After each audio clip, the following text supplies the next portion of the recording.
brings many different things to mind: brute strength, the authority that comes with a particular office or title. But the political theorist Hannah Arendt had a different conception of power. To her, power was about the exchange of ideas, it was about dialogue, it was about the discourse that can only come from a people organized.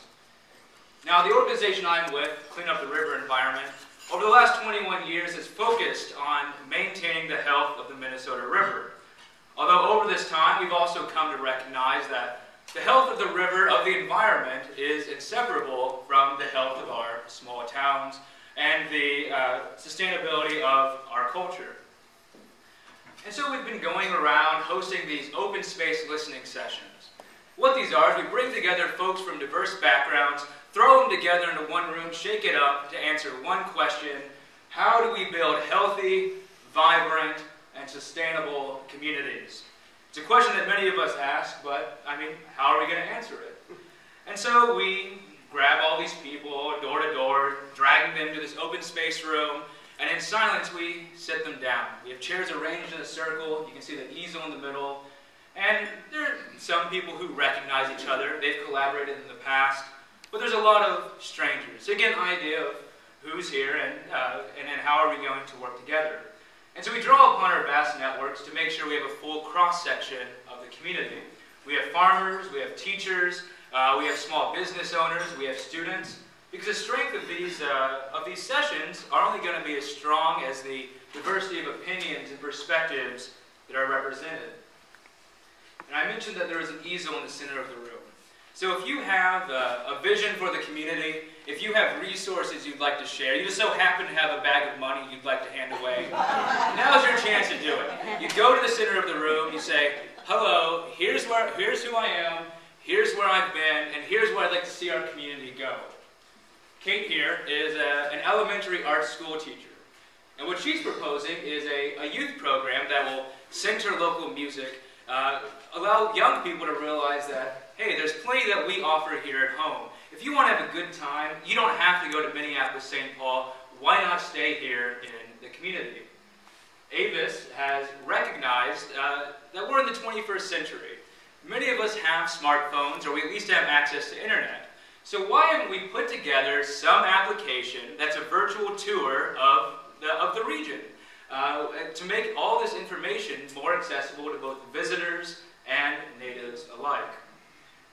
One of the directors of the Granite Falls Chamber of Commerce, and what she's doing is promoting collaboration between two groups we wouldn't often associate working together: canoeists, kayakers, and small businesses along the riverfront.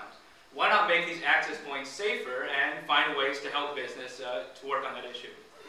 Dwayne actually works with CURE, and he's our renewable energy Buddha, our enlightened one.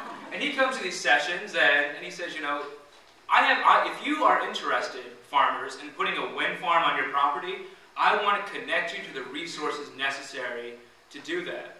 And so that's what he does. Once everyone's had a chance to say their piece, we then we hang up these ideas around the room, and we surrender ourselves to the one law, the law of 2 feet.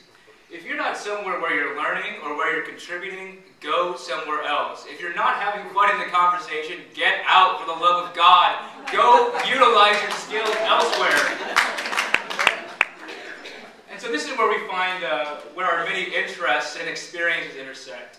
Maybe we have a school teacher who wants to have a youth program. Maybe we have a young person who wants to be a leader, but they've never had the chance to really demonstrate their abilities. And then we also have folks who maybe say, all right, well, how do we bring together traditionally underrepresented communities into this process as well? And to make sure that this is more than just talk, we make sure that we elect someone, the note taker, who keeps track of those involved, the ideas that were brought forward, what everyone was able to contribute. And I'd just like to say that when you're here, you're never sure what to expect. A lot of people are very skeptical as to what these sessions can allow for. But when you're there, like myself, kind of like the fly on the wall in the back, it's amazing to see these people from such diverse backgrounds coming together and engaging one another as equals.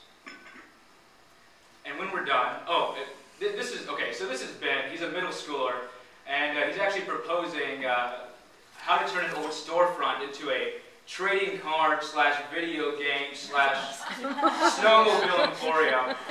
So some ideas are clearly better than others. But everyone gets a chance to go to the center of the room and say, here's what our group discussed. Here's where we found where all of our experiences intersect, and here's what we'd like to see happen to our community. And we make sure that it's up to these groups to hold one another accountable.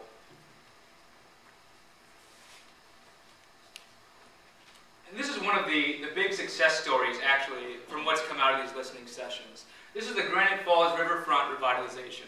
They had a vision to save an old building from demolition along the riverfront, and to make it a center for the arts, a place that could be open to open space meetings, to poets, playwrights, musicians. And this is actually the building they saved. It was actually erected during the founding of Granite Falls. And they garnered support, they raised the funds to make sure that this wasn't torn down. And it was here at the K.K. Berge building where the Granite Falls Riverfront Theater actually began. And so I'll wait for the next slide. And so what this was were some playwrights that got together and said, why don't we go interview community members? Why don't we hire local actors, and we'll throw something on that we can all be proud of. And so they did just that. One fall afternoon on the banks of the Minnesota River, they told a narrative of Granite Falls from pre-territorial days to the present, stops and goes, bumps along the way included. And now, this idea of to renovate a public building as an epicenter for regional art, to write and perform a play that tells a people's history and that community's place in it, these are all things that in time perhaps could have come from the top down. These could have maybe come from the upper echelons of the executive board of your nonprofit, but they didn't. Instead, these came from a community, this came from the exchange of ideas, this came from a people empowered. Thank you.